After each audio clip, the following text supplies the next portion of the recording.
jacket eventually. We can make that happen. You know how many jackets I'm doing right now? Yeah, I know you. I bet you overwhelmed. It's so ridiculous, and then not even the fact of being overwhelmed, is the fact that the holidays like got shipping all crazy. So I've been waiting. Yeah, I was waiting on vinyl, man. I was waiting on vinyl too, man. My stuff just got there literally yesterday when I came home from work. Right, yeah, you leave to state of emergency. Elevation Radio.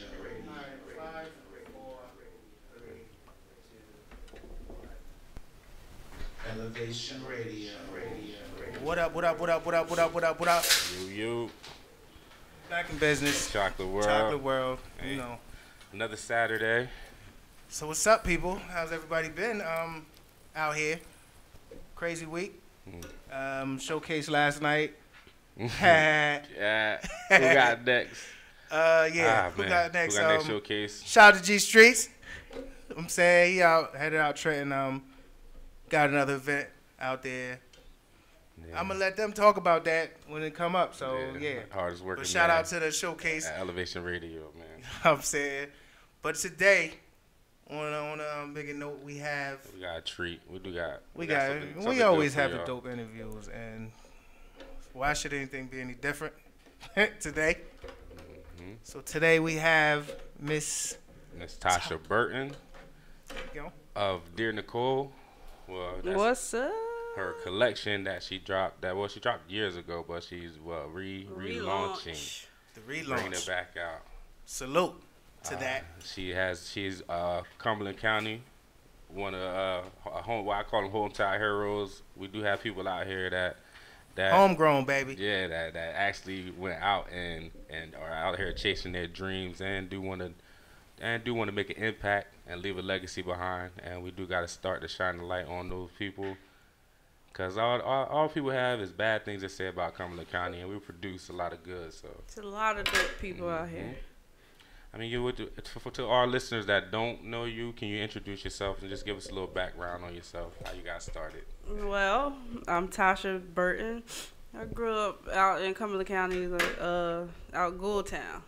Okay. So, Goultown and Burton, we like rivals, so it's not the same thing. Yeah. We got our own little 3 streets in a trailer park. Shout out to them Jones too. Yes. Kings Drive. I'm Walden. You know what I'm saying? Longview, yeah. My cousin used to live on Kings Drive, so I was. So we was popping. Yeah. So that's where I'm from. Used to have some fun out there. Yes, I grew up out there. Graduated from Cumberland Regional 2002. Okay. And after that, it was a struggle. Life it set was in, like right? life ups and downs. If anybody out there saw my documentary, like I go in more into depth in that in my life story. What's the name of that? DearNicole documentary. I had to post the link because it's kind of hard to get to when you type in the name. Okay. But so I go more into depth with everything that transpired in between time. But I started DearNicole, which it was Dramatic Label. I started that back in 2008, straight out of nursing school. So I went to school to be an LPN, and I hated it. And I'm like, I didn't even try to start a clothing line on purpose. Like, it wasn't something that I was like, I'm about to start a clothing line. That's what I wanted to ask. Were you always into fashion, or I've always been into fashion. Always been doing stuff related to fashion, but it never was a thought like, one day I want to have a clothing line. I just always like to cut stuff up, make stuff. Like, I didn't know how to sew at the time. And so 2008, I'm just like, I hate this nursing stuff. Like, this ain't what I'm supposed to do. I wasn't happy. And I just went to sleep, had a dream that I was sewing.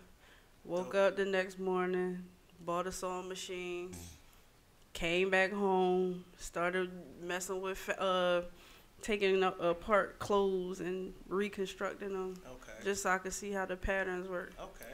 And so it wasn't on purpose that I started a clothing line. It just so happened one of my real good friends, Keyshawn, he started sewing stuff too. So we just in there bull crabbing around, playing with stuff, and he like, we need to get into some fashion shows. I'm about to get us into some fashion shows. So he like, let's go to Philly. I know a couple people. He knew a DJ. I think her name was Brandy at the time, and she did a lot of shows and stuff in Philly. So he hit her up. She was doing a fashion show. So that was like the first time I've ever entered into anything as far as fashion wise, as far as clothing line wise. I just was making stuff. It wasn't even a collection. It just was stuff all over the place. It ain't even make sense. So we went there. After that, everybody was just like, "Who are you? Who is she?" Da, da, da. So people started wanting me to be in more stuff. So I just started doing fashion shows. Like after that, it just took off. So I started sewing October. By November, I was doing a fashion show. By that next February, I had my own here in Vineland. So everything just went super duper fast, like too fast. Yeah, it is kind of fast. That was too fast. Hey, that's the action. If you wouldn't have woke up that day and went got that sewing machine. Yeah, and then the thing is, everybody else that was at those fashion shows were like making tutus and stuff, and I'm the only one there with like real constructed clothes that I had absolutely no idea what I was doing at the time. I'm just waking up making stuff like, you know what? I had a dream about this. Everything comes to me in visions. So I'm like, I have a dream about a skirt. I'll wake up the next day and just make the skirt. So that's how I operate now, even still to this day. So, yeah, because I asked her if she does collections, and she said she just. I don't. You don't want to be in a box. That's what she said. I've always been outside of the box. I do not like to conform to anybody's rules and regulations whatsoever. Music, and I feel like, you know how they have all these standards. I just feel like I don't need to fit into anybody's standard. Yeah. So you know how you gotta look a certain way. You gotta act a certain way. I gotta act however I want, because what's for me is for me. And that's just the bottom line. So when it comes to collections, I just go.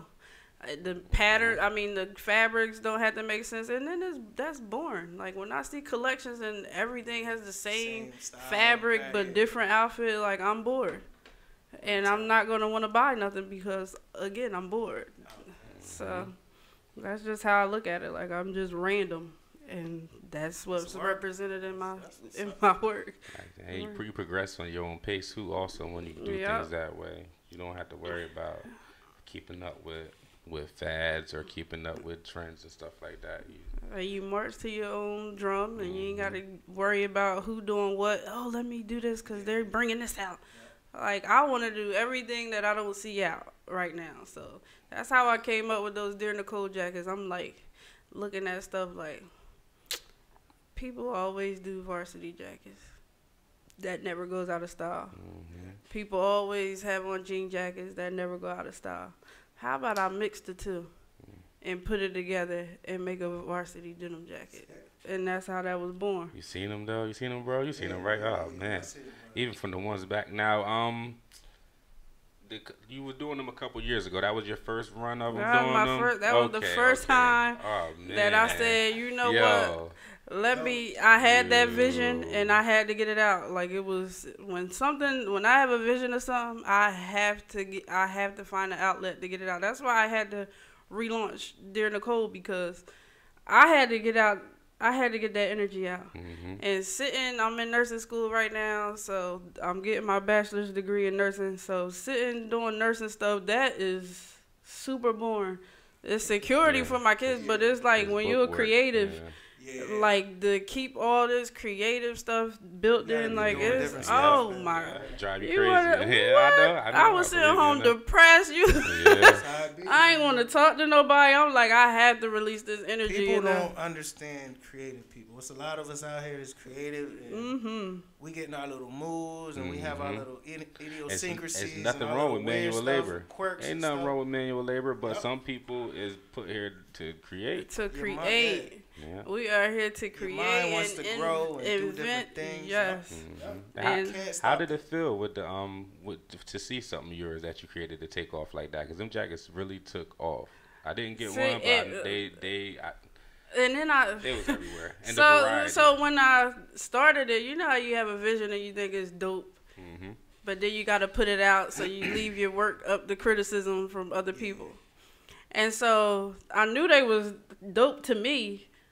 But as soon as I put it out, it's like everybody like, oh my God, like everybody wanting them, and I'm just like, whoa, hold up. And it was to the point where it was like so overwhelming. Like I was doing 4 jackets a day. I did like 200 and something jackets, but I was doing them four jackets a day. I was doing them. I had a little chain gang going on, so. I would be doing the construction. McGuire might be cutting out sleeves. Somebody cutting out bands. So it was like a little chain gang operation that I had going on. And that just took off to another level to where I stopped myself. Like, you know, sometimes people get to, like, you reach a certain point where you know where you're supposed to be at, but when it start happening, you get scared of your own success. So that was like a part of me that, like, it was getting too big out of hand. Like, I wasn't sure that I could handle. And I'm like, whoa, hold up, because from the rip, I never even thought about doing the clothing line, and it's just like everything just. Yeah, it becomes a lot of pressure. Yeah, like, it become a lot of pressure. Like, it just become a lot of pressure, a lot of just warranted like people wanting you, and it's like yes, and I'm like hold on, like I stopped myself. I just at that point when I was doing those jackets, when I stopped, that's when I moved to Atlanta, and I just completely stopped. And you would think, oh, you going to Atlanta, you about to turn up, it's time to turn up, but it was the other way around when I went to Atlanta. Yeah, I had to get my stuff together.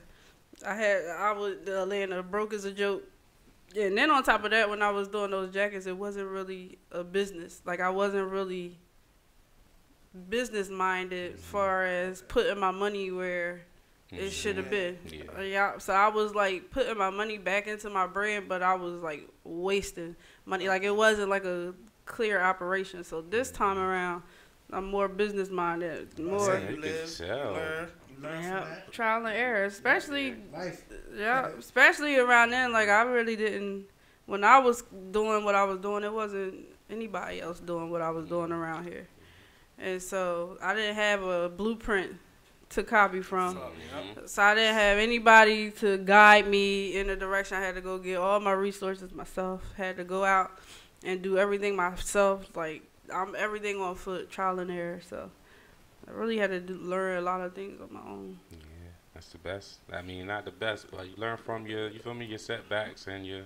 I mean, I'm still learning now because now I'm doing this international business stuff. So now this is trial and error for me with even the international stuff. And then the thing with me is when I want something done, I want it done right then and there. I'm like that in every. I don't know a lot of women who aren't like that. But we're gonna motherfucking results. Yes, like that's I need stuff done when I need it done, and if it's not done, if it's in your hand and I can't get it done when I need it done, then I need to figure out a way to put it in my hands to where I can handle it. So, like, you can't send a boy to do a man's job. That's how I feel. So when it's a situation where I feel like I need to have my hand in it for it to go the way that I go, for this motor to run the way that I need it to run, then I need to create a situation for it to do what I needed to do when I needed to do it. So even though I got this international connection, I went to China because I felt like I was tired of people giving me their prices. You know, everybody want to do their middleman prices. The middleman, and you got to go through the third man and the second. Like, it's just too much. I just need the shirts from him. Yeah. And they want to charge you up. So I'm like, you know what? I'm going to China myself. I don't have to deal with this. That was a power move. Ain't that what Denzel did on American Gangster? Yeah, because it's like we going. It's a reason why people doing business over in China. So let me go do business over in China. So I'm not about to go through you. True. And so that was my move and my motivation for that. Like, I wanted, at that point, I set a goal last year. My only New Year's resolution was to do exactly what makes me happy. And whatever makes you happy, you go with that. And that's what made me happy. So that's the move that I had to make. And I couldn't get what I needed to get done asking people in Atlanta or whoever, do they know, like, people try to charge you $300 just to do one damn sample around here. $300. That's ridiculous. For a sample. Just for a sample, and it's just ridiculously too much. So I had to create my own operation. I went there. I ain't know where I was going. I knew the area where I needed to go because I researched it. But as far as a particular place, like I had to figure that out. You figured out once you got there, or just... When I got there, we got in the cab, and I'm like, take me to this spot. I read about it. Take me there. And I'm in there, don't speak a lick of Chinese. Nobody speaks English at all over there. Not one. The only person that spoke a little broken English was the guy that was at the front desk in the hotel that we checked in at. But after that, I'm like using apps and all type of stuff to communicate with them. But I got what I needed. I was about to say you took the initiative. Yeah. And that probably was a hell of an experience anyway. It was. Just man, shit. And I built relationships with people over there. And you went over there. Like, they like, yo, she really came over here to grab this shit. And I went in the hottest season of the damn year. I mean, we was melting when we got out there, but it was a good experience. I'm still learning a lot. I know that I'll be back over there doing more stuff because DearNicole is about to come out with her spring collection very soon. So with the fall collection, that was like trial and error. I had a chance to like figure some things out, like see the flow of the international stuff and things like that. But I'm also working on something. I got a 5-year plan where I'm going to have my own resources in my hand.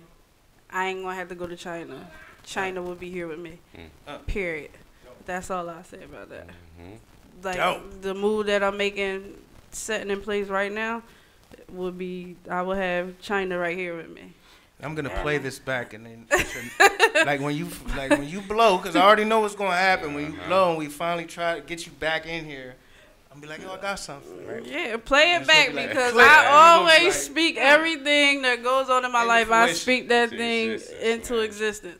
I speak it into existence all the way to. I was just telling one of my friends today. I was like, I remember back in like 2013, 2014 when I first got to Atlanta. I made a post and said, I'll be graduating 2018 with my BSN. Never was enrolled in the nursing program. Nothing. Not even thinking about it. And even after I made that post, I still didn't touch anything that had to do with school. And then I was supposed to graduate this past September. I ended up failing one class by 0.2 of a point. So it pushed my graduation back to this year. And so look, I spoke that thing up. I even had to fail to speak it to make it go how it's supposed to go. The universe works like that. Even with the house that I'm in now, you know how many times I rode past that house and I was sat in that driveway like, this is my house. Wow. This is my house. Even and my dude wasn't even ready to move from where we was living at yet, and I'm like, this is my house. And then when I kept coming there, like every day I would go just sit in the parking lot. I even took a picture in front of it with the sign. It wasn't even my house at the time, the picture that I posted. But I said, this is my house. The next thing you know, we get home, the landlord from the place that we was staying at was like, we not renewing your lease because me and her got into it. She was like, you got 20-something days to get out. Guess what? Guess what house I got? Guess what house I got? And there was another house around the corner. I said, nope, this is my house. So I just believe highly in speaking things into existence. So. And every successful person I've met or have seen on television has said that. The book, what's the Napoleon Hill? As a Man Thinketh. Wrong author. It might be the same guy, but I'm As a man thinketh, so shall it be. Damn it. Napoleon Hill, not Rich Dad, Poor Dad. It was. I think it's As a Man Thinketh is what you talk about. So shall it be. Yeah, I think that's what you think. I mean, that's the phrase. That's a saying, but I don't know. That's what the book called, As a Man Thinketh. My silence in these interviews means I you lack knowledge. Think and Grow Rich. I knew it wasn't that. But the thing is, you speak it into existence. You put out. Yeah, As a Man Thinketh, that's real old, but listen, Think and Grow Rich. Yes, it's older than that. I think it's This was in But black it's and good. white. Like, But listen, you can't just. He said Napoleon Hill. You can't just. Can't wish it. Yeah. You can't just sit here and say I'm gonna be a millionaire, and then you at home sitting on your ass and you ain't working. we can't play. That's my car. Hey, like that ain't. Nah, that's and me then right you there, just sit home playing video games or like Thinking that ain't about how your you dream. do it. And like I just don't believe in excuses because right now I'm doing my clothing line. I go to school full time, so and I work full time, 12 hours emergency room. So I never have like Monday through Friday I'm done, and then I got to hand in homework. So. It's no excuses. I don't believe in excuses. I don't believe that there's nothing you can't do. My kids are still in activities, and I still have to be at home pleasing people at home. So, therefore, there's nothing that you can't do. Like, if you set a goal, you set a dream, you want to see yourself somewhere, then you got to put in the hard work, not excuses. I just don't respect excuses. So, you can't, you sit here tell me you had a hard day. Anybody that know me know this about me. You sit here, you talk to me, you tell me how bad your day going, how bad your life going. I'll listen to you for about 2 seconds, and I'm gonna say, so what we gonna do to change it? I don't want to hear the excuses. Tell me the solutions. I'm solution driven.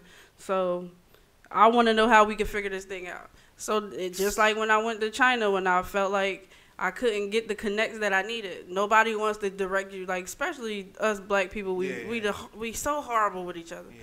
We do not like to give out resources. And then if we do give out information, it's like, yes, we want something. You got to pay me for my information. You want publishing? I need my publishing. It's so crazy because when you deal with other races, they don't typically act like that. Like they'll lead you because they feel like you not gonna affect my money. Yeah. Period. Exactly. Dope. And so that's how I am. Like anytime I've ever done something, even in my journey from the beginning, I always bring people with me. I always bring people along with me on the ride because I feel like if you get on, I'm on too. So I don't have that in my head to feel like, oh, if I put you on, then you're going to be over top of me and you might get there before me. Yeah. Like, if we go in as a team, then the team wins. Yeah. And, man, we might have the same gift, but we could use it different. Like, I have a friend, one of my best friends, she's a designer too, but we got two complete different styles. And I don't feel like if she come out, I can't promote her because she got a clothing line. Like, I'm going to promote her shit like it's mine. Exactly. And vice versa. Like, that's just how it goes. Like, I don't see anything as being a competition, and that's the problem with us. You know how many Chinese people related with Chinese stores right next to each other? They all selling the same Chinese rice. Yep. They all selling the same Chinese rice. So when one run out, guess what? I'm open now. Yeah, so it's never a competition, but that's just how it is with us, and I just don't. Even like the Indians. That. I went to a barbecue, Magnolia Park. It's like 8-10 of them playing volleyball. I said, oh, I got T-shirts. Oh, so we got him. He does T-shirts. I said, oh, my boy does this. So we got him over here. He does that. They all hanging out together. And everybody on the same page. That's how I feel. So when I used to go to these fashion shows, I would have a bunch of girls who wanted to be aspiring models, and we would be out. Had a big fat dookie van, and we would be out. A little conversion van. We out. Like, y'all coming with me. Ain't no excuses. Like, you say you want it, then we going to set this in motion. I'm doing photo shoots. I'm doing hair. I'm doing everything. Like, we going to get it, and we going to get it as a team. And that's just how I feel. Like, I've never been the type to feel like I'm just so greedy because I don't do it for money. So I don't feel like I got to set prices just so I can get over on people.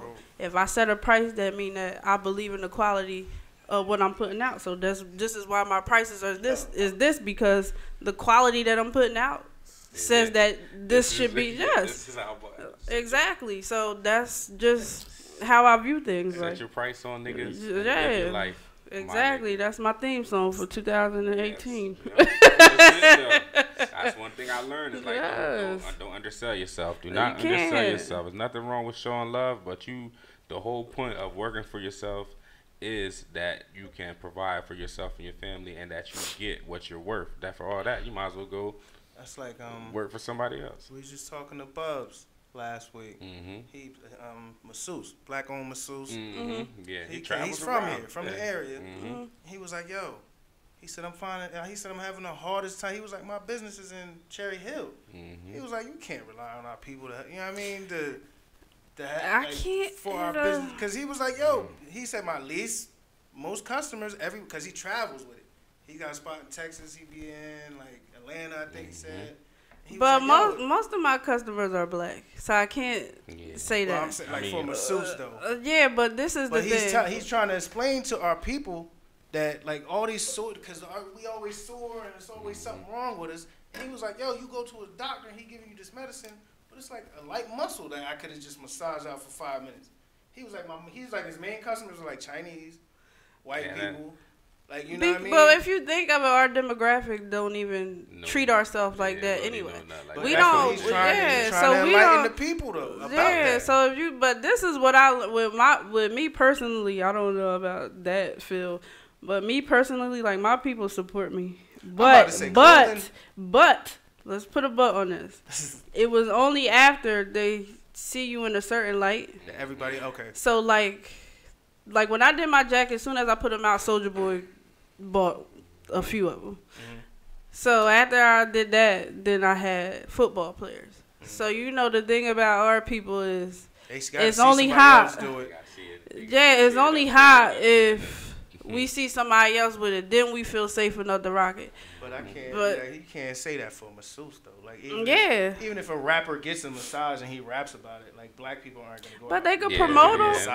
But they could promote them like, cause I know a few. I've seen a few people like pump up a masseuse like, yo, he is the best around. Like y'all gotta go to him because I ain't never had a massage. He do this. Like you could. It's all in doing well. Marketing, doing exceptionally well. Conversations making my calf tight. Yes, they do. Did he leave town yet, man? Oh yeah, so it's just like it's very few leaders in this world. It's more followers than leaders. So that's just the bottom line. So when you create anything, you have to keep that in mind, and that's why people pay so much for marketing because people gonna follow the masses. Shout out to me. Marketing. We haven't talked about this because marketing. And that's what I learned too now. Like I'll spend more money trying to do marketing now versus putting out content after content after content, hoping somebody buy it. It's your presentation. Yeah, so now it's like I have a lot of friends that's connected to a lot of different people. So like at this point, I done been doing this for like 10 years. So I have people that's connected to people that love what I do, love my work, so they link me to other people. So that's why sometimes it might seem like it's easier for me, but I work my ass off. And I still have much more to go. And then you think about it, if I didn't have so much stuff on my shoulders right now, like I'm a fucking beast. Like listen. I ain't even listen. When it comes, I'm so humble, but I'm cocky as hell when it comes to knowing that. Because you're self-aware. You got to. When I know that whatever it takes, I'm gonna get me. That's why y'all leave Kanye alone, man. Kanye, I'll just making them beats like that. He's a cocky motherfucker. You know what I'm saying? He's supposed to be cocky. I like cocky. That's why I love Jay-Z. Yeah. I love Jay-Z because he's cocky, but you gotta have a reason to be cocky. You can't be out here just not doing shit and then like you talking cocky. You talking cocky. You can't just get off Madden. No track and just record. You ain't got nothing to back it up. But I'm cocky when it comes to doing what I like, going to get it. That's what I'm cocky with. Everything else, I'm humble with it. But I'm a fucking go getter. Like I'm going to get whatever the hell it is I want. And if I say I want it, trust and believe, I'm on track to getting it. Like right now, I want $1 million house. Guess what I'm doing? Guess what I spoke into existence? Guess who I got texting me houses? And I ain't even got the money yet. They texting me like, I got this house, $1 million house. You want to come see it? They texted me. I can show you the text message where he texted me like, I got this showing. I ain't even got the money yet. But guess what? I'm shopping. But I'm working hard to get to where I want to be at so I can have that house. Like, you just like, I don't know. Like, I see a lot of people coming up now. They go-getters. And I respect that, and I'm so proud. I'm on live right now. I'm so proud of them. because when I was around doing my thing out here, it was just me. And like, salute to that, because there's still a lot of people who are not go-getters. And, everybody ain't gonna be a go. Everybody, it's more people that's workers, but they got the potential to be what they need to be, but they go getting in the wrong direction. So you could go get for somebody else's company, but the key is to go get for yours, because there's plenty of people out here busting triples and doubles to get a couple dollars when making you the get, other like we all got gifts. Yeah, we all got gifts. It's just people are lazy when it comes to putting in the effort for themselves. Yep. Not necessarily go out there and work them 16 hours and then go home and don't work for shit towards you. Right, they just working 16 hours to be broke. Like, that's my biggest motivation. I hate with a passion working for somebody else. Every time I go to, I like being a nurse because I like interacting with people.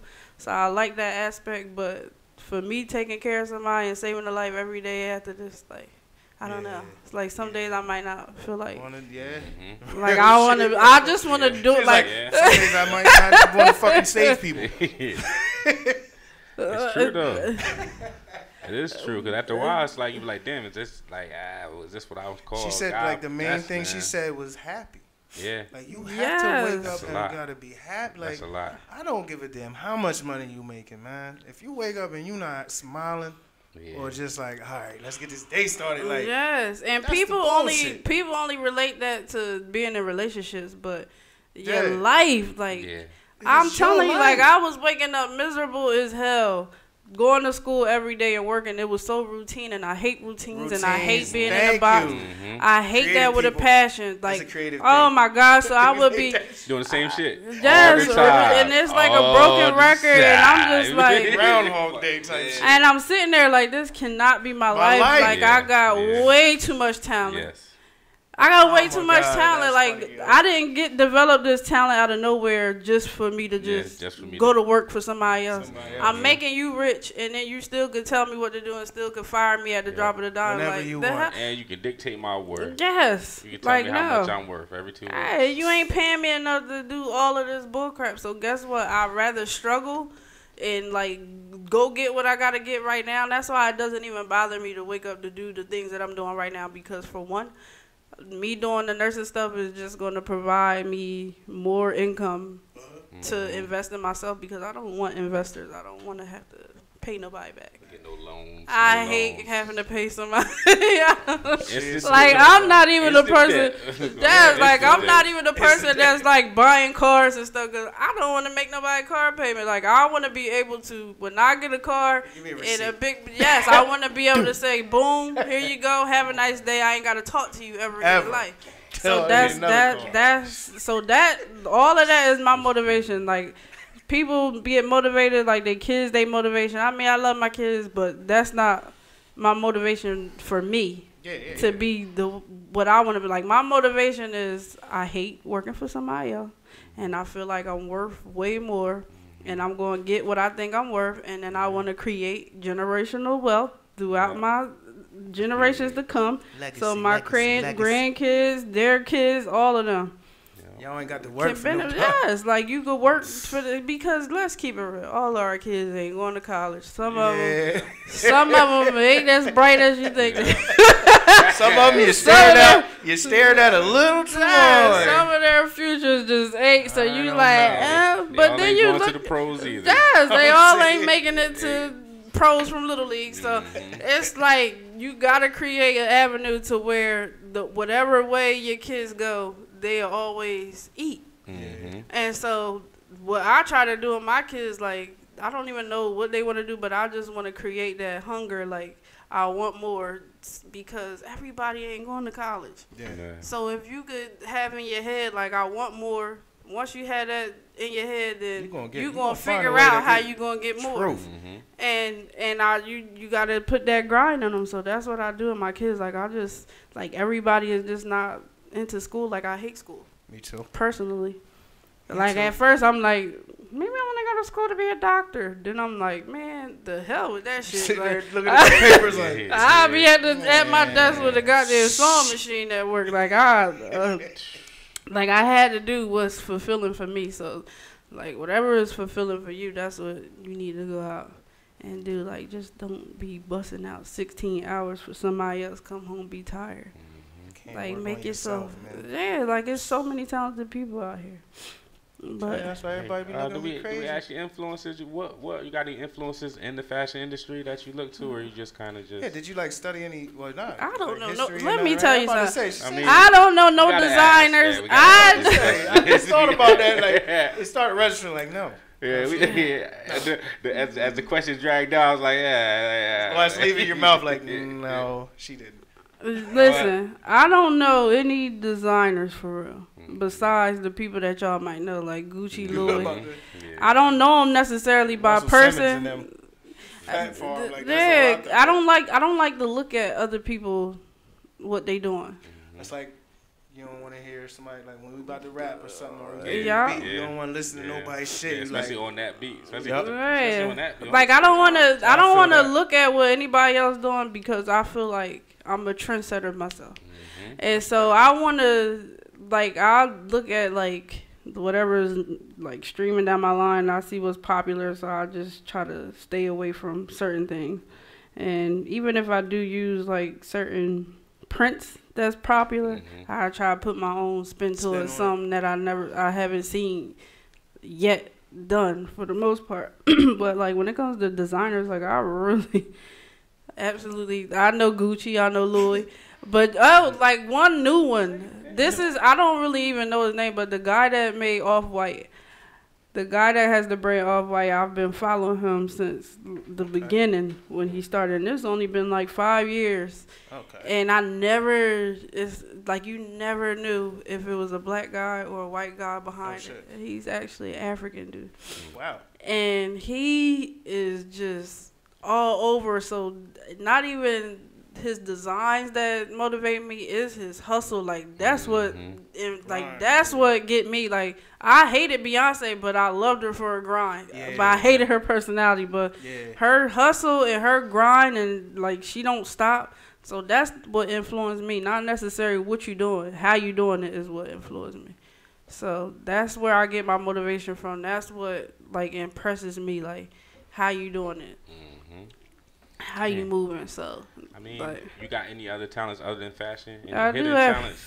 If you wasn't, then we like to ask our I think most creative people got 1,000 talents that they good at. I just discovered like marketing, video editing, like making clothes was the last talent probably that I figured out. But I could sing, I could write. I write really well. That's all. That's because I always been a loner. People, you wouldn't even know that I was shy. I wouldn't even talk to people 10 years ago when I not even a kid. When I first started off doing fashion, I would take people with me that I knew liked to talk because I hated talking to people. I hated meeting people with a passion. Like I just don't like that awkward small talk. You gotta build up too. Forced conversation kind of. Like, I don't like small talk. I'm really like introverted until you get to know me, and then so like I really didn't like this interview. I probably would have been sitting here like this 10 years ago. Yeah, about to say, I only been doing this for about a year, and it's been like a year. I just wanted to make beats. I ain't like talking to people. Like never like talking to people. So I had to start opening up and getting around people more and all that. Like man, I mean, I can talk, but it's different when you're doing something. No, I didn't like talking. Better.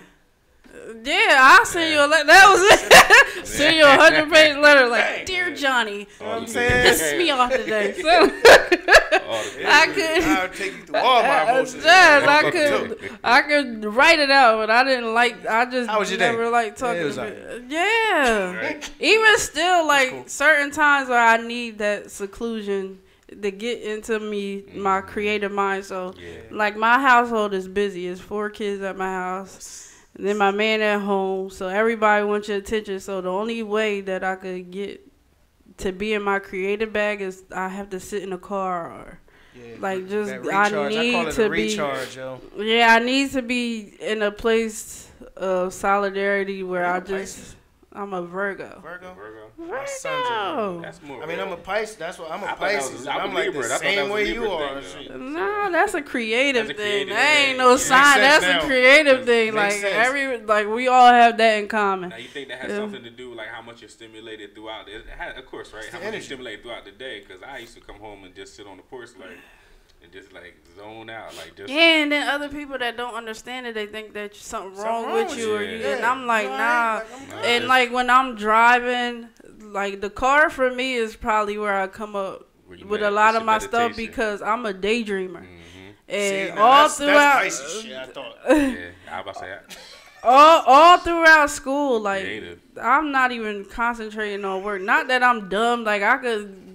Like, I'm getting A's and B's without even trying right now in nursing school, for real. Like, I don't even... So, it's not that it was hard. It's just the fact that I'm daydreaming about something much bigger than this classroom. And I made a post about that because there's a lot of kids out there now that's unfulfilled in the classroom because they're so creative.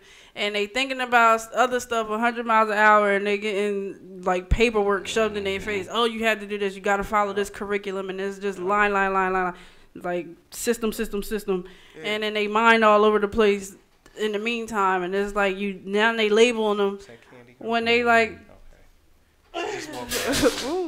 Now they labeling them crazy and retarded when they end up being some of the greatest people that ever walked the world. And it's just because people when they think of daydreaming, they think you just like you just wasting time. You daydreaming, you thinking about something important, or you thinking about something that you need to fix, or you thinking about a move that you want to make. You're not just thinking. I'm in there creating all types of like when I was younger. I would say I was in like the second grade. I always like holidays because every holiday I get the right holiday stories, and so I would be writing. Thank you. I would be writing nonstop every Christmas, and my mom had saved some of the stories that I wrote, and I'm cracking up because I'm really like in the second grade, and then I'm looking at kids now that's in that grade level, and they ain't even doing half of that nowadays. So it's like I always been the creative, like I was into plays and stuff like that back then. So I'm in kindergarten still in playbooks, like the screenplay book. They used to have screenplay books. I'm in the classroom still in them because I just like I've always been creative. But I say when I got to middle school, that's when I really was like into fashion. My earliest memory is like fifth or sixth grade, and I'm like worrying about how stuff look, like how to put an outfit together, and I'm like making my mom go out and buy all this wild crazy stuff.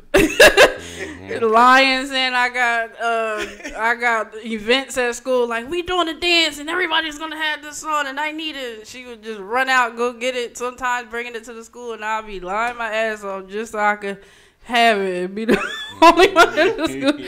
Like that's like I always been into fashion, but when I stumbled upon the gift of sewing, that was a different ballgame.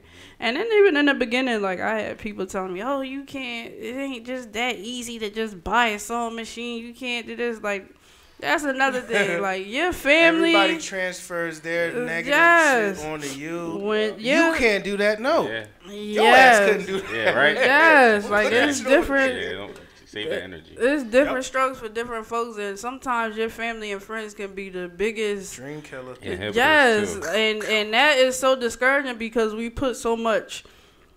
Like we look so highly on our family and friends that if they don't agree with certain things we do, then it's like and then it's like you stop whatever it was that you was thinking about doing because they looking at you like, oh, that's impossible. Yep. So now when like I had to learn how to like that was my whole childhood anyway. Like it was just negative. But I can't even like now that I'm older, I'm looking at it like. You can't get mad at people for only thinking as far as they've ever gone. So if your grandmom and grandpa only ever went to middle school, they ain't gonna think you could go get to high school, and when you do, it's a big ass deal because they never was able to do it. And so if you around people who never thought past middle school, how the hell can they see you in college? College look like, oh my God. You trying to design clothes, yes. right? Like people were like, oh, you can't. It's not that. it's not that easy. You can't just go get a sewing machine. My only question is, have you ever tried it? I'm saying. Have you ever damn it tried to tell me what I can't do? And that's my retort to everything. Like you can't tell me what I can't do if you never even tried. And throw some messed up shirts you tried to make or something. Right. Be like, yeah, try this shit. Yeah, right. Didn't work. I did. It's a surprise. Like I'm. You don't do that then. I was cutting up everything. I was like, my mom and them, God damn it! Look, ma, I could put the shit back together. I can imagine that. Yeah. God damn it, you messing up all this. Cut up this guy. I was cutting. Sorry. I was cutting the ass out of jeans, putting fabric back. That's a old fallback. Yeah, so it's like assless G. Shout out to Talina. I don't know. Let me stop. That rocker. You remember that party when she had the she had the cheek? Yeah. That was alright. That's why don't have me out here. I was everybody remember. That's one of the cover greatest hits. Yes, but I got my spring line coming out. So I'm working hard on that. So that's probably going to be towards May-ish. And I'm trying to like I'm putting my designs together now and getting all of that. Well, yeah, because we got I told her I tried to give her a little. Hey, hold on. I heard a little bug. Nah. I did speak on her about the fashion show. Hopefully, get her to get a set, man. We would be honored. When? That's the thing. We don't have a date yet. Yeah, we don't have it. We're saying because towards the summer, maybe the end of I'm going to New Orleans in August, so yeah, in August. Looking like Fashion Week. Yeah, not August. Definitely not August. So hopefully either before August or maybe like early fall or something. I'm trying to get my hands into this prom dress situation. And I'm like nervous because I know like I said before, like once I the demand. Yes. And that's the thing, like, especially right now. Yo, I'll tell you that, brother. Right now, the demand and the supply is like. So what I was thinking was, this is the thought. Might make like 2 prom dresses, one real elegant, one real funky, my kind of twist, and I might do a little raffle contest. There we go. So I'm thinking, I might do a little $20 raffle. High schoolers, you put in your raffles. I'm gonna make the dresses first, and then whoever win the raffle, you put in how many raffle tickets you want. You know, you can purchase how many you want, but whoever win, then they get the dress. But that's just a thought right now, because it's my time, like Monday through Friday. Even some weekends, I'm like flooded with stuff to do. So I'm thinking, I still got to see how I feel. Actually, it's definitely got the juice right. But you gotta, I love it. You gotta find pockets to do what you want to do. Yeah, true. You find ways. Everybody look at me like I'm up 3 in the morning. I'm up 4 in the morning. I'm texting people. It cuss me out, but I needed this time right. I had to like. And you know what's crazy? I don't even get up early. Man, my body don't even run. Like if I'm not at work, like I work first shift, but when I'm home, like I'm a night person. So am I. So I cannot like. I got a weirdo sleep schedule. Even if I'm up at 8, I can't function until that sun start going. Like soon as the sun start going down, it's like I get sundowners, and I'm like up and energized, like it's a new day. Woo! Let's go. Right, let's get it. Let's get it. That's how I am. Like I'm drinking coffee 5 o'clock in the afternoon. Like, woo! Everybody think I'm crazy. Like I don't drink coffee. I don't smoke cigarettes. And they like, why are you so up? Like, I'm alive, that's natural. Like, so you ain't gotta do all that. Shit. Yeah. Nursing school got me addicted. I'm about to say, yeah. So now I used to pump gas. And I used to watch some of them girls like pull up in tears, like crying, like I ain't doing no shit. crying. Let me tell you, like this. Stressing over that shit. Like wow. Listen, and I can't say nothing. Like I ain't never studied that shit or whatever. Like if you ain't cheating, you ain't trying. I'ma just throw that out there. Singer. Listen. Oh. Hey. I just listened. Listen. I'm not crying. Ain't nobody. I ain't gonna lie. I was talking to somebody. I took a Lyft here or Uber or whatever, and the dude was telling me how he took a college student, a medical student, to his house like in Cherry Hill, and then brought him back. He said the dude was taking the test in the back seat. Like Google. Nursing school is very demanding, but you wouldn't even know that I was in nursing school if you came to my house. You wouldn't know, because I'm a type of person that handles stress really well. Like, I'm so mellow. I'm always the same tone all the time. So you would never know there's something going on in my life. I could be in shambles. Okay, right now everything could be falling apart, but you would never know. So I can handle stress real well, and I know how to calm situations down. Even when it looked like a damn tornado, I'm like the shelter. Fools. Like, come on and calm down. Like, just calm down. That's an important piece, though. That's a very important part of how you handle and tolerate stuff. And that's character. Some people look at you like you're crazy sometimes when you stand up in certain situations where they maybe wouldn't have. But that's character. That's proof right there. That's a lot of like especially me juggling everything that I'm doing right now. A lot of people wouldn't be able to do it. A lot of people make excuses on why they can't do it, but I don't believe in making my burdens other people's burdens. And so I don't want to make my issues your issues. So I always try to figure out a way how I could fix whatever it is that's unwinding.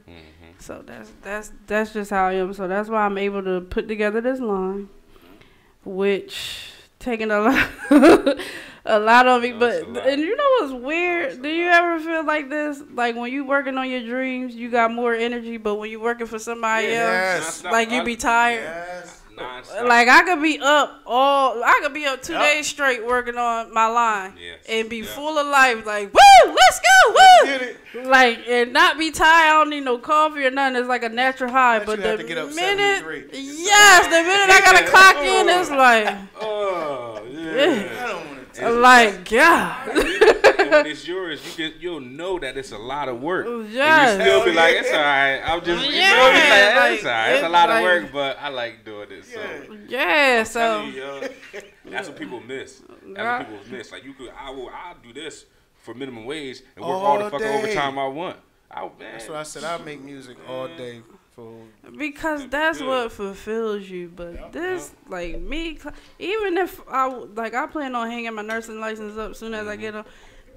Anyway, but even if I did, even if I didn't, it's like I would try to be owning something in the nurses. Like I have to, like I don't like anybody's rules. And I would just run my operations different, like, so. That's just, we got technical difficulties. What I do? Oh, there we go. My thing on there. Are we back? Can we get a mic check real quick? Mic check, 1 2 1 2. You can hear me? You are back. I can't hear myself. Oh. You got light voice. I know. It's almost like a whisper. It's how I tranquilize people. Man, we was gonna go towards future goals, but we see. Can I ask a question? Go ahead, ask me anything. The jump to Atlanta, that was for fashion or was just no? Just I had to get out of Burton. Listen. And what's like? I know there's a difference, but for you feel me, just to ask, like, everybody's different, right? Okay. And so some people can grow right where they are. Some people need to change. Most creative people. A different change of scenery, just to spark that. Yes. As a musician, he was talking a trumpet player that I listened to. He explained it like perfect. Yes. Like a lot of name one person that really entertained yes. That didn't leave. Where even if you live in New York. Yep. Even if you're from New York, you leave. Like sometimes you have to leave the nest. To see what's out there. Sometimes everybody in your area is dependent on you, like for your certain things that you're doing, and it's draining her. Like it'll be draining you. So you gotta get away sometimes, just to reset. Even if you're coming back or you're not coming, like you get away. I had more chaos going on at the time. Like I don't think that I've always felt that I didn't belong here. Like, even as a kid, I used to always tell my mom, like, I had my first kid when I was 16. If I never would have had her, I would have been gone alone. Like, right after high school, I probably would have been gone. Because that's just my spirit. Like, I need to be, like, it was always too small for me. Yeah, it was always too small for me here. Like, there's people here that do very well. And if they branched out, they probably do even bigger things. Because, I mean, like, your hometown is always your hometown, but, like, sometimes you need to get around other energies and other pockets. But for me, when I left here, like, I just felt like it was life or death. Like, I would have never been who I needed to be had I stayed here. First of all, it was too many crutches. Like, your family is always going to be your crutch. And I didn't want that. So when I even left to go to California before I went to Atlanta. And I went to California purposely for that reason, to throw myself out to the wolves. So I didn't know a damn soul over there. Never been to California. Dope. Ain't know what the hell I was walking into. And I left with $300. And I only had 150 of those dollars when I got off the plane, because that's how big my suitcase was. I had to pay extra money. But I'm walking around L.A. like I own the place. Like, I've been here all my life. And I'm sleeping in hotels. I'm sleeping at places like fucking abandoned mansions. And I'm sleeping at crackhead houses. So I've been all over L.A. And I'm on foot. And L.A. don't have transportation like... LA don't have transportation, public transportation, how they have it here. And so, but I needed that because I felt like all my life I gotta move this. I felt like all my life, like I had too much of a crutch. Is this working?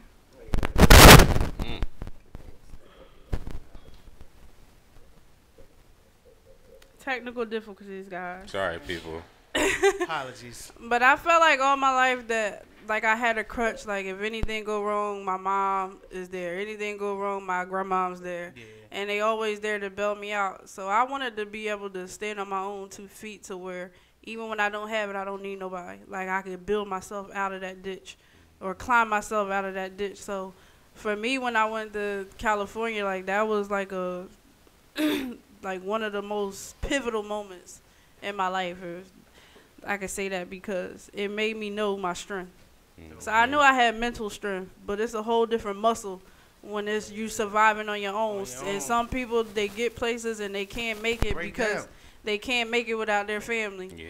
And so when I went there, that showed me that I'm a different type of monster. Yeah. Like, I could make something out of nothing. And when I got there, I had a nursing license, but I didn't have it in California yet. They didn't come. So as soon as I got there, the first thing I did after I slept from jet lag, I went to the mall and got 2 jobs in a clothing store.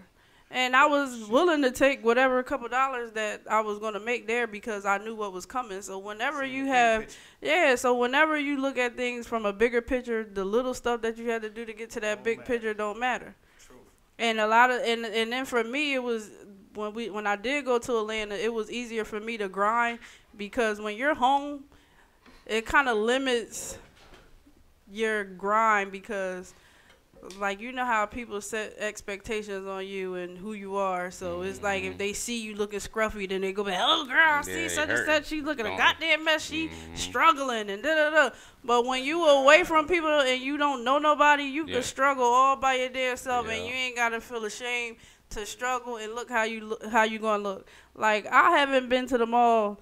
When I got to Atlanta, I had $100 or something dollars. I had enough money for toll and gas, and by the time I got to my destination in Atlanta, I was dead broke. Ain't have shit, but I knew that unemployment was kicking in. I knew that unemployment would be kicking in any day now. And so I was waiting on that, but I'm like, I don't have money, but what I do have is some hustle, and I know that I'm going to be damn straight. All I need is shelter, and the rest I'm going to feed myself, I'm going to eat. And that was my mind frame. And I think I only stayed with my cousin for like 3 months before I was out of there. My seat going down. And so like California built me up to move to Atlanta, and I just stopped doing my fashion stuff because I had to get my foundation straight. Like, I had to make my own foundation, and I didn't want to have the legacy that my grandma and my mom and them already had mapped out. Like, I see bigger. I want better I want better for the generations to come. So I want more. So that's what I'm after. And it ain't even about money. It's just the fact that I know I got a God-given gift, and I just want to put it out to the world. Everybody don't tap into that and find it. Yes, and it's going to come. Everything else is going to come. Like, I'm just not a money-motivated person. So I'm not money-motivated, but it's just more where I see myself. That's what motivates me. So see the bigger picture, if anybody else, if it's a man out there that did it before, I know that it's possible for me. And that's how I feel with people in Burton, like, not even Burton, just small towns, period. Like, a lot of us get in our heads, like, it can't be done, it can't be done, it can't be done. But if all of these people that made these big manufacturing companies and these big businesses, they came from nothing. Most of them are immigrants. They family were immigrants, and they worked their asses off and came from nothing and built up this. So why you think it can't happen for you? Why you think you can't work just as hard and build up something too? Like, and that's how I feel. So, hi everybody. So that's how I feel about that. Like, I had to get out of Burton for me. Or I would have never been shit. DearNicole just would have been somebody in Burton that's doing like a hometown. Yeah. I would have never been anything if I would have stayed here. Like, so. And it's not like people, like, some people get offended because you move away, and it's like, oh, you can make yourself something right here in town. Like, yeah, but that's your vision. You can't get mad at somebody else. Somebody else's vision, and what I see might be different from you. Like, what you have might be just enough for you, and you content with that. But I'm not content with getting a used Benz, whatever the hell it is, and paying $700 payments on it, and then getting a house worth 100 and something thousand, and paying, like, I don't. My biggest motivation is I don't want to have to pay nobody shit. Yeah. I want to when I get something big, I'm going on the lot. I'm dropping what I need to drop on it. It's mine, and I ain't got to deal with you. Gone. And when I fall on tough times, you can't come take this shit from me. One person on the planet that I've met, he said, yo, he pays all his bills January 3rd or 2nd or something for the year. Like, so you don't got to be bothered. Like, he was like, yo, I do this shit every year. All my bills, like, boom. That's because I feel him because goals. I was like, goals. Every time I had to pay out something for something, that's my mother. Like, I got it. Like, even when I'm tired, like, I hate going to school, but I'm like, you know what? Let me finish this shit because, I hate that. Like, and being a nurse is cool. Like, people make good money being a nurse, but, like, me, I just feel like anybody can do it. Like, not the level, but anybody can do it, and everybody is doing it, but it's like, I want more than. And that's what I say about, like, excuse me, cutting you off. This area, they're content with the jobs around us, like COs and state employees, like the job, and everybody like, girl, you made it, man, you got that, you got a good job, like. But that's because that's what's been programmed into us. Yep. You know, all our moms, you go to high school and you get you a good job, and a good job to them is working for the state. No matter how much you make, you work for the state. You got a state job, no benefits. So but what's transforming is I like the way I'm happy about social media in the aspect that it's showing people that they can be entrepreneurs, and it's teaching you to teach your kids different and to learn different, so we don't have to teach our kids the same way that they taught us. And then the way they taught us is work. Another thing with my white friends, that was the thing, like, I was talking to a white buddy of mine. He was like, yo, it's the way of thinking. He was like, the way you guys were raised is just different from the way we were raised. He was like, just at the dinner table. He was like, and I was like, well, you know, a lot of us didn't eat at the dinner table, but most of us that did, when your parents was like, okay, so how was your day, whatever. Okay, make sure you go to school, you get your good grades, and you get a good job. He was like, my parents was like, make sure you go to school, you get a good grade, and own a job, own a business. You know what I'm saying? And hire good people or some shit. And he was like, yo, it's just a different wording. He was like, it was just a different way of thinking. But you know what I tell my kids now, even with college? I don't give a damn about going to college for something. You go to college for connects. Yeah. Because you go to college and ain't no telling who you going to run into that got somebody that they done ran into or know somebody. And so if I'm going to spend all of this money on college, you better damn well be in there connecting some damn dots, jumping in some organizations, because it's so many possibilities when you get to college besides just going to college and doing work. And I'm going to go work for somebody else and the degree is useless. That degree is networking to me. I did 4 years of networking, mother sucker. So when I get out of here, I better have something going on. So that's, unless you're going to school to be a doctor, a lawyer, or something that needs certification, school is for networking. And like, even like you said, nobody sits at the dinner table. Like, we make that a point. That's where we eat at.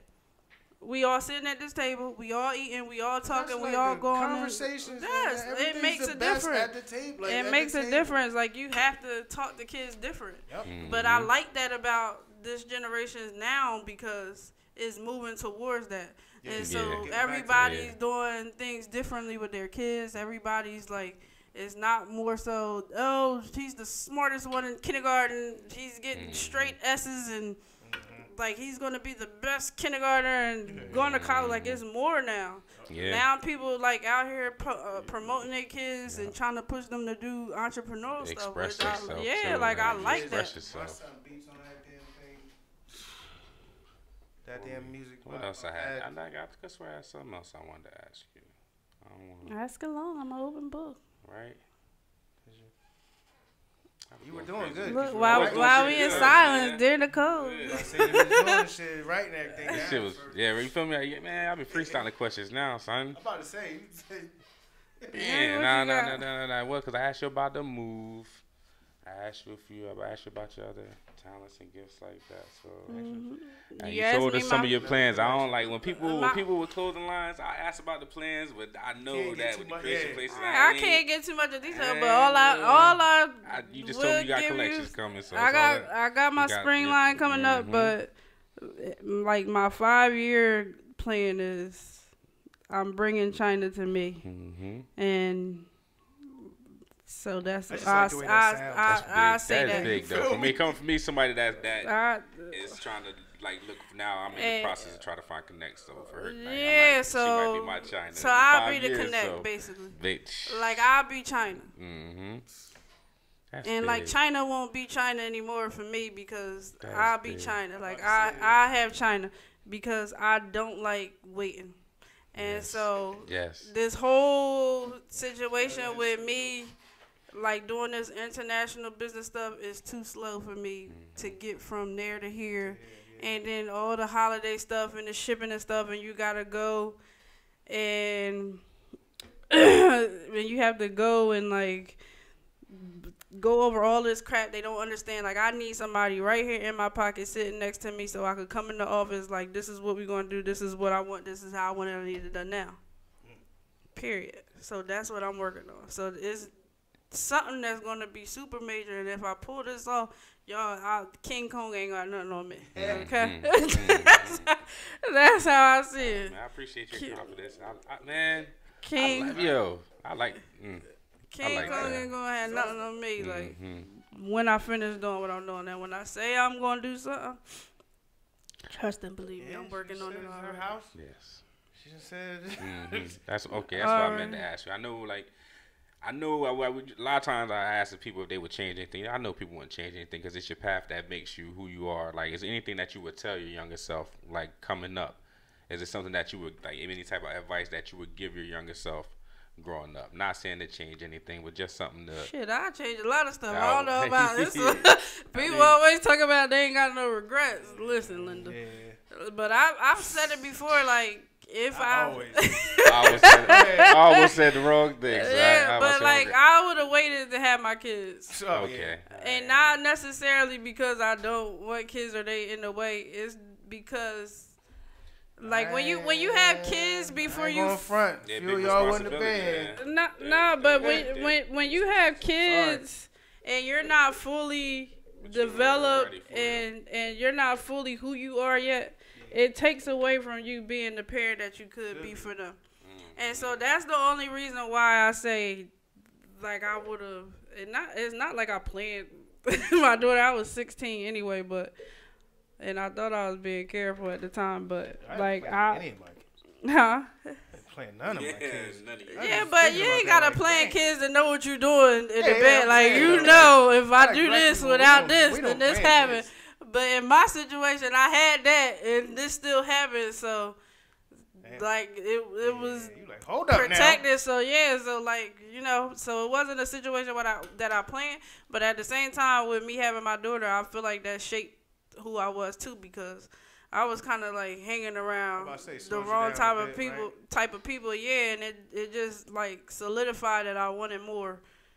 And so, but if I had to do it all over again, I wouldn't have had kids, because I would have made sure that I was all the way developed in who I was before. I was waiting for somebody to wake me up in gym class. Like, yo, we late for gym. Like, I dreamed this whole shit. Like, I just dreamt my whole life. Like, yes, do over. Yeah, let's go. Right. But I can't. My life, it built me up to be who I am. So happy with the way things turned out. Like, you know, certain things happen in life. You don't know why they happening, but then you get that lesson out of it. Hindsight is 20/20. So when you move forward past that, you look back like, that had to happen. Yeah. Or this that wouldn't growth. have happened. Yep. Yeah. So you always take the lesson out of something. No matter how bad it was, something that happened in there, you like, okay. You never know why. I learned that. I think that's why I have a calm spirit. Yeah. Because I went through so much stuff in Atlanta. Oh my God. Yeah. And each time I went through something, I noticed a pattern. Like, I go through something, but I get through it, and something better take form. Right out, And so those were the patterns. So once I learned the patterns and I seen the patterns in life, when stuff come up that stress me out, I'll be like, it's handled. We just gotta go through this. Yeah. Alright, this must mean something good coming. So I don't even stress out no more. Like, it just every year I just brace my mentality for something to happen. 'Cause every year something tragic happens, or something that you can't control happens, and when things happen, people get all crazy and they don't know how to handle themselves. They don't know what to do or maneuver in traffic. Like, they just go into an accident. But you gotta learn how to pull over sometimes and let shit go by. Yeah, let the rain come. Sit in your car, park it, enjoy the rain, listen to some music. The storm is gonna go by. Yeah, put your Jodeci on. Sit there, smoke a cigarette, whatever you like to do. Your vice. Yes, and just go through it. But I had to go through that a lot, even now. Like, I go through stuff still, and I'm still learning about stuff. So it never stops. Trial and error. Yeah, like, I'm literally in trial and error. Like, I have such understanding supporters, because people, like, I have a reputation now. Yeah. And I've been in the game 10 years, so it's like I have people that's understanding, because my shipments, it's been like a month, and I'm just now getting stuff. So with certain stuff, so certain things I had to literally make myself. Not even on hold. I had to sit there and find time to make stuff myself, so I could send it out to people, just so I don't have, like, I always stay in touch with my customers, and I got a lot of orders, so it's like certain stuff I had to make my own self, because with China, like, the holidays, our holidays, and then they have their own holiday, and then their Chinese New Year coming up, so then that's like a different ball game. So that's when they eat all that Chinese food. I asked them, because I was like, Chinese people don't eat Chinese food. Shit me. They drink tea and soup. When I was in China, everywhere I went, they would make us tea. So they would sit there and make them fresh. Japanese and Chinese people drink hot tea. They drink it all day, but they that's how they greet you. Soon as you walk in, you tea, and they just sit there and make tea, and they don't put nothing in it. So I'm just drinking. Just water and a little bit of grains. No, they have their herbs and all type of stuff. Like, they really it's like is it a tea bag? No, it's not a tea bag, because they make it themselves. So they put their own fresh herbs and all the stuff that they have, and they mix it together, and they got like a strainer thing, but it's like cloth that they do, and they just pour the water over. Yeah, it's like that, and then like they really nice. You know, people say that they prejudice and they treat you. Yeah, my sister, she live in Japan. Yeah, but that's Japan and China are two different things. Japan is open, like they love our culture, but Chinese is a different ball. Actually, because they, if you watch Hidden Colors, it explains all that. Yeah, but some, I guess it depends on where you go, where they say people they like got all like their record stores got all the crazy racist names and all that stuff, like their music stores. Well, I ain't understand the damn thing. I just know when I went there, they welcomed us in, and like nobody treated us any old kind. They like come. They sit down. Thank you. Like I thought y'all was like Oprah. Thought you was some celebrities. Yeah, I ain't have Oprah money. I wish. I would have been there a whole different ball game. But they was like real nice. When I went to the factory, when they took me to the factory, they came and picked us up in the bins. Like I was like asking them about like I'm asking them how can I need to connect, and she like hold on. I have somebody come get you, take you. Yes. And like I'm looking at McGuire like, look, we gotta trust these people. I don't know where the hell they going. They pulled up in the bins like hopping. To the poppy fields like no. We went to the hood. What I hear for that? They took us to the hood in China, man. They took us to the hood in China. And when we got there, it was like mad manufacturers, like it was. Yes. Question. Like, what are their pets out there? I know it wasn't like dogs running around. That's the food. I know. That's what I'm saying. So, like, birds. What the hell? They got birds, cockatoos. See, they got a lot of. When we were there, it was so the place where we was at. That's where Chinese food was invented. Okay. So it's Cantonese food. Okay. So Cantonese food is Chinese food that we eat here. Okay. So it's right. So when I was there, it was just more so on the menu you could see like noodles and stuff that look like soup, and then they eat a lot of duck. Okay. And so it's duck meat, but I wasn't eating none of that. We walked past. We were on the sidewalk walking past, and the lady had like a little vending. It's like a lot of people selling different things. They got more. Actually, they got more dessert stores than anything. Like different desserts. Like it was more dessert. Like crazy Twix, like a bunch of different flavored Twixes out there. I don't know, but they McDonald's are fresher. Doper, right? They got, you know how they promote the McCafe around here. You never see it. They got a whole different. Like they got the McCafe hooked up, like. And their stuff is much fresher. Like, you could taste the difference. Real food. Yeah, but I ain't eat none of the time because we walked past a little on the sidewalk, and the lady had all this different meat, and it looked like monkey ears or something in the thing. I said, oh, hell no. I only ate Vietnamese at a restaurant while we was there. That was it. I wasn't touching nothing else. But China was a good experience. I want to go back. I want to go to that glass bridge. They got the glass bridge out there. Man. You ever seen that? I ain't built for that. I ain't built for that shit. Yeah, that's where we were. Yeah, we were supposed to go while we were there, but we didn't have time. Wow. But like, I just want people to know, like, don't let nothing stop you. Get the passport stamped, y'all. Ain't even just your life stamp.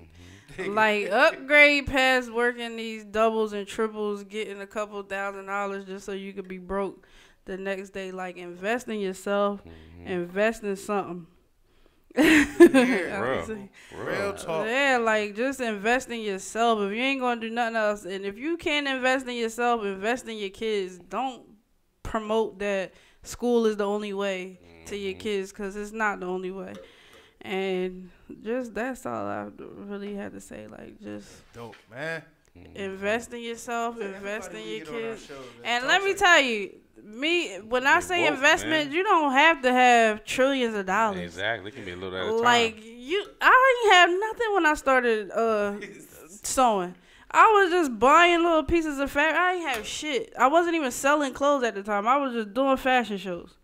And making stuff, doing fashion shows. And I bought a couple yards here and there. And that's how I started getting my name out to where people wanted to start buying stuff from me. But I had like, you don't need a lot of money to do what you need to do. If you can make a way to buy little Johnny some Jordans for $200 and something every time they come out, you can make a way to get the $200 this week. I'm gonna stack another $200 next week, and I'm gonna get whatever it is I need to get so I can get what I need to do off the ground. And that's just like, people make excuses to why they can't do stuff for themselves, why they can't push themselves. So the hunger. Right. Gotta have the hunger. You gotta want it. You gotta see it with a clear eye view. Bang. Elevation Radio.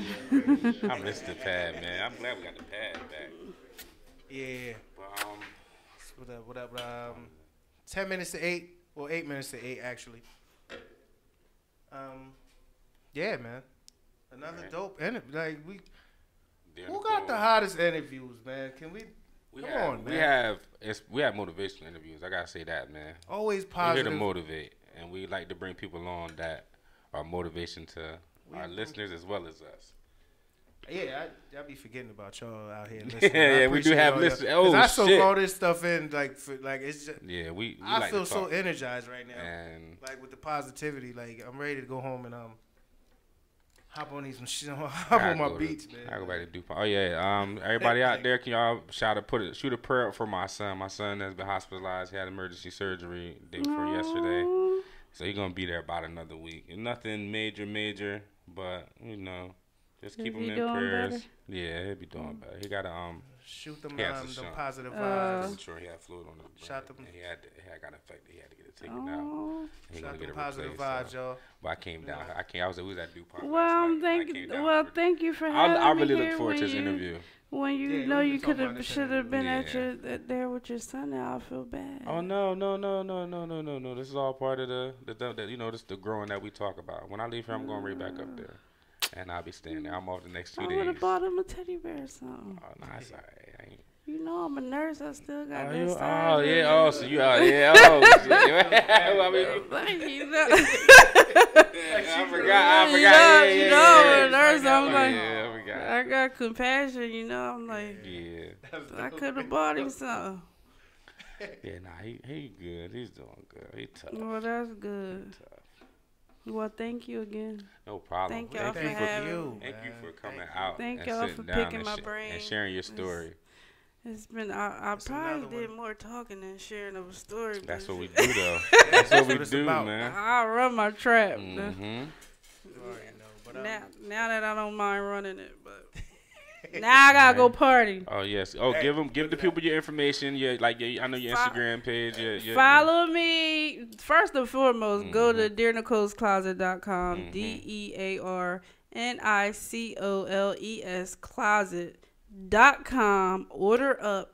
We got some more stuff coming. I got some more people that I'm working with on the way, so you'll be surprised to see who, where, and what, when, and how, and where. Oh, well, we didn't even talk about the Love and Hip Hop plug. Yeah. You see, La Negra. What's her name? Amada. Yeah, she's so beautiful. I just made her something else. I like her skin tone, man. And she got her skin tone is beautiful. She has shit to do with that. She's a really I ain't gonna never be there. Sweet person, but I'm trying to get into all avenues now. So once I finish this year out with school, like the turn up is gonna be real. I'll be in more areas. Like right now, all I could do is like get stuff out to celebrities and artists because I don't have time to be at these events. Ain't that a like you gotta say something to make me feel bad. I can't make it. Stuff out to entertainers and artists. I got friends that's celebrity stylists and stuff like that, and I just got connections with certain things. Like I gotta ship some stuff off now to certain people. They waiting for they waiting, but I can't move as fast as I need to move. But they cool. They know me, so they waiting. But I got all of that coming up. I got my spring line coming up, working on that. So just follow me DearNicole's Closet at DearNicole's Closet on Instagram, and my personal page is at DearNicole_CEO. And those are my plugs. Shop. You won't be disappointed. Get y'all some DearNicole while the going is good.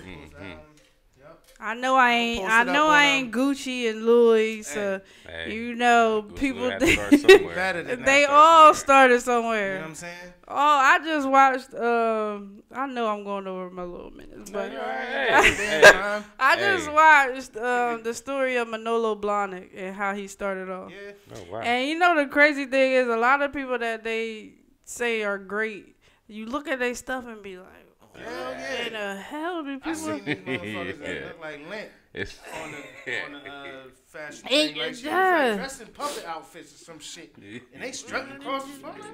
Yeah, and it's like wearing this ever again after this shit. He was making wild looking shoes, and I'm like, what's wrong? What in the hell do people? Devastating. Right. Yes. I love it. Brilliant.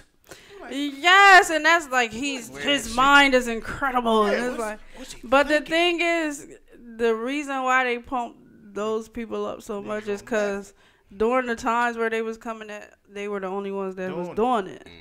And so they didn't have any competition. So when you in a situation where you the only one doing something, I'm gonna put you up here. And then anybody else that's trying to follow underneath of that, they kind of get lost in the wing because this person is the pioneer of this. So, and it could just be similar. It cannot be the same thing. It could just be something similar. Yeah, it's something similar. So the person who always sets the trend gets the most credit. So that's just how it is.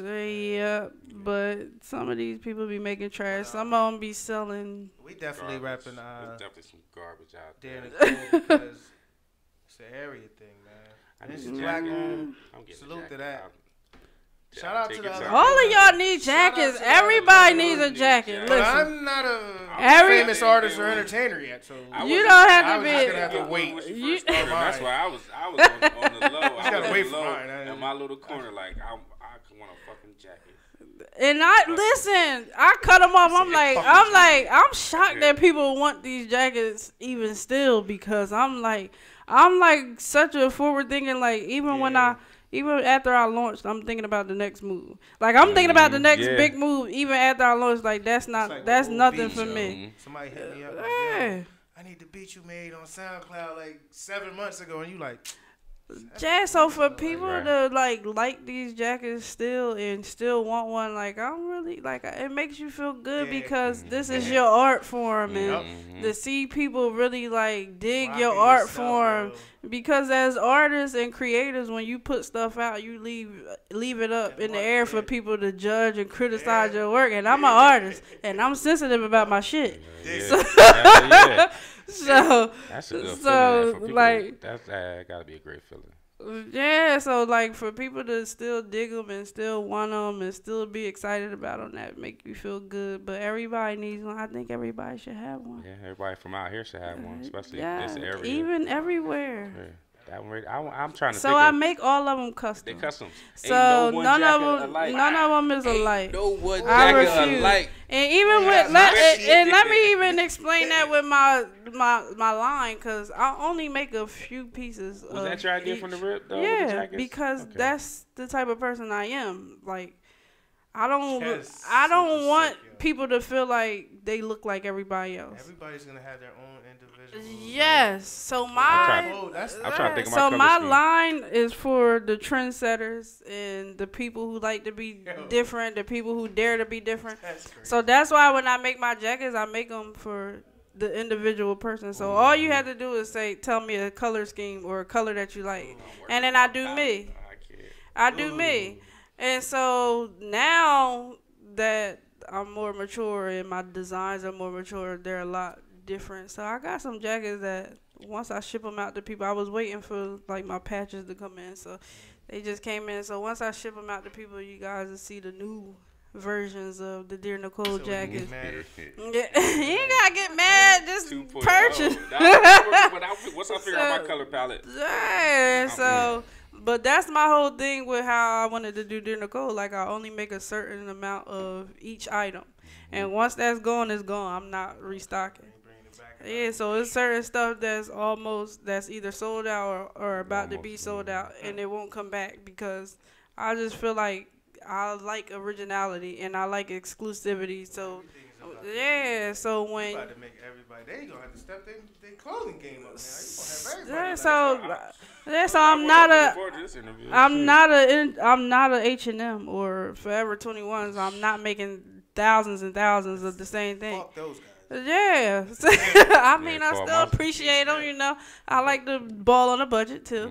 I don't like to spend a whole bunch of my money, but like that's just how I think things should be for DearNicole. Like that's just the way that I want to move. So I'm the only one that want that damn jacket. That's dope. Like my jacket's gonna be mine. Yeah. Oh, so man. get it how you want it. Shit. Talk about cocky. I'm gonna be cocky in that goddamn jacket. Like, you don't got this. I got it there. No, you don't. Yeah, you don't got that one. And a lot of you ain't gotta worry about being in the club and seeing 13 different people with the same thing on. Like, you got your own stuff. I went to the party and it was like 6 jackets and it was all different. Yeah, because that's what, like, you gotta have your own. When I was doing them, a lot of people. The thing that, like, I would say this about guys. The guys supported me way more than what the females are with this female clothes situation. Like, even because, you know, I did the jackets, then I did the black pocket pullover shirts. And then pullovers started being popular after I did my run. But when I was doing that, like, guys, they don't care how much it is. Like, they never negotiated no prices with me. For real, like, because guys look at things from a quality standpoint. Women want quantity, so I just want more and more and more for a little bit of money. And guys, like, I want this. I don't care how much it is. I like it. This shit hot. I'm the only one that's gonna have it. Like, and so guys don't have a problem. It goes with my G's. Yeah, guys don't have a, like, guys are so much more simple and, like, we easier. Yeah, y'all will spend way more than a female. Like, she wants to. We're going to the fucking store. Yeah. We're going to buy this. And we're leaving. And it's like, and then socks too. No. Yes, and then the thing with me is, like, I'm real big on quality, so you don't ever have to worry about cheap stuff coming from me where it's gonna fall apart. Cause I'm real picky with my fabrics. I know how I am, so I wouldn't sell to somebody else, but I wouldn't put on my damn stuff. So, like, know that when I put something out, trust and believe I went through these fabrics thoroughly. Things pre-washed. Even when I do the jackets, I tell people to give me at least 2 weeks for me to do the jackets because I have to treat the denim. So I don't just sell you I don't just sell you a denim coat. Like, even before I do dyes and stuff on it, like, I have to treat the denim a certain way. And sometimes I have to do it 2 and 3 times for it to be how I want it to be. So it's a process. So, like, if I could do all this shit again, I don't see why nobody. Like, I don't want to hear excuses. I don't even hang with people that make excuses. Cut that shit off at the knee. Have a nice day. You ain't for me. I have no problem hanging with myself. Energy is everything. Energy. That's big to me. I need a. Babe, I'm about to have you on some of this shit. Looking at some of this shit like, Can't wait to take that off. My phone died. Uh-oh. What you got? Say it's an Apple. He got I think he got a charger too, right? Huh? He got a charger.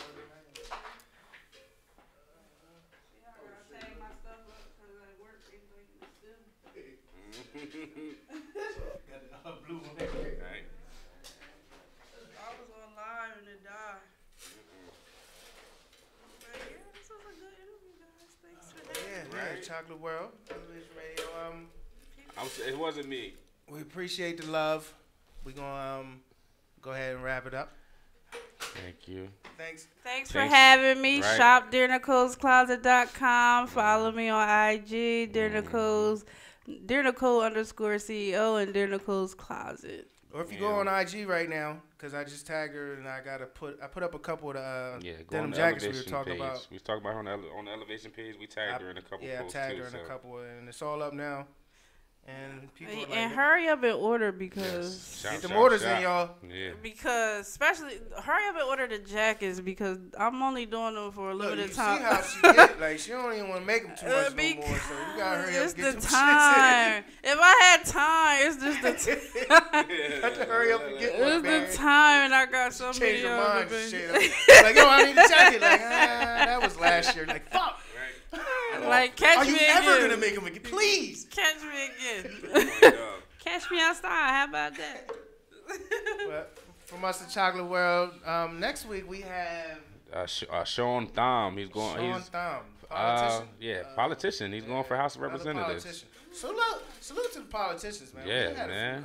He's from Millville too, Cumberland County zone. I love man. We got interested people in Cumberland County. Congressman from New Jersey, actually. I think we spoke with Governor Murphy before he was governor when he was running. I think he called. We was with him shooting in the gym. Then we had the freeholders up here. Oh man, metaphysicians. We've been running through them, man. Like, oh man, all the knowledge we getting up here, people. We got to bring back Bangalore. We talk about we got Bangalore back. Coming back Young up. Steph interview coming. Young Steph. Oh man, like we doing some numbers. We getting we need to bring back the juice back. bar too. Yeah, yep. So we're gonna set that the up. Next line she launches, we gotta bring you back. Even if it's a phone conversation or if you're out here, we'll get you come sit down. Probably phone interview, anything. It's been a year since I've been out here already. Wow. So I ain't been back home. Okay. So probably the next time we had an interview, like your next visit. Yep. That's what I did. I asked her. I said, when you coming around? That'll be dope. When I come around, I hit y'all up. Yep. True. All right, from us, Elevation Radio, Chocolate World, man, we want to say peace and love to everybody. Thank y'all for tuning in. We're going to holler at y'all next week, man. Yeah, back at it. I want to keep bouncing. Peace and love. Elevation Radio.